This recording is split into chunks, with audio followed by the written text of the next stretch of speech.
You know, the welfare started in 1964. It's Yes. supposed to be temporary for people.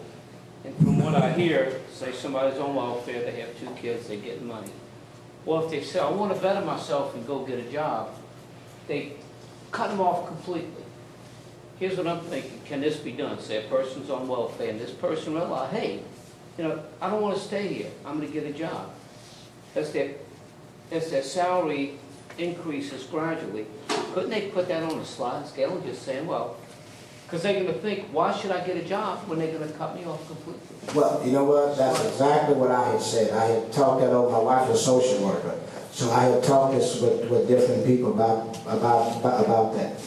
And what I have said was this: if a person is on welfare, do not take, if they decide to better themselves, do not take away if you give them subsidized housing, and they should have been in school, allow them 1 year and then gradually take them off of that, and then take the food stamps away, but leave them subsidized housing. And once that person starts to work, because I'm a firm believer also that welfare, it should be, my saying is this: we'll be your bridge to help you cross the river, but we won't be your bridge forever. The problem with welfare is this: if you address the moral issues first, many of those people will not be on welfare in the first place.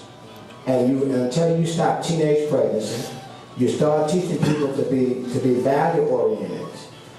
Before they get to that point, we can cut a lot of the welfare.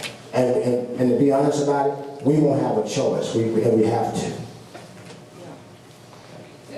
Yeah, pardon my earlier outbreak, but when you mentioned Eric Holder and the Arizona bill, which is only 10 pages, and he hasn't even read it, he's already going to sue Arizona and can't even read 10 pages. I mean, I just get really sick of lifetime politicians. I think there should be term limits, and that I can't believe, personally, I can't believe, I mean, I worked my way through a lot of years of college, and some of these guys are almost totally illiterate.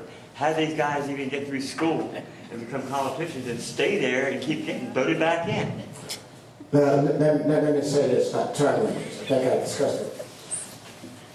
The Constitution does not talk about term limits. What the framers of the Constitution intended is for people like you.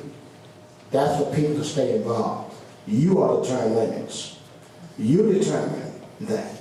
The problem that's happening in this country is that Americans have become so complacent, and they have just left your future and your children's future in politicians' hands. The framers of the Constitution intended for you to stay involved, and if they don't I don't care if it's me, don't do the right thing and kick me out. And that's what we're going to have to stir up in this country.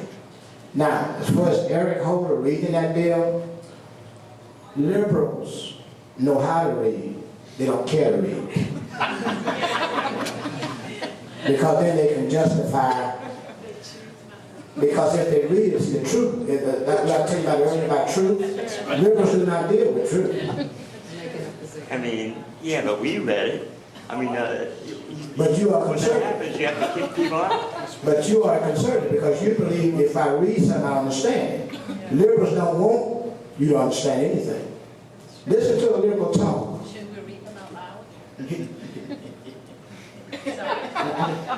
Read no, nothing. No, let me hear what you say. Just to read them out loud. Okay, I'm going to read to you the Constitution. Yeah. Because they don't read. No, not they don't. You have some of the smartest people in the world are liberals. There's one guy named Cornel West. He's a black professor at Princeton. He's a quack anyway. Yeah, he is. He's a quack. And you listen to Cornel West, and the man is highly intelligent.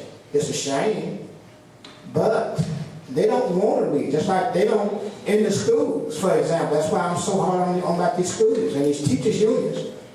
Truthfully, they do not want a section of our population to learn. Right. Because if they learn, guess what? I've learned to stand up and hold up my head and walk with my back straight and come to attention.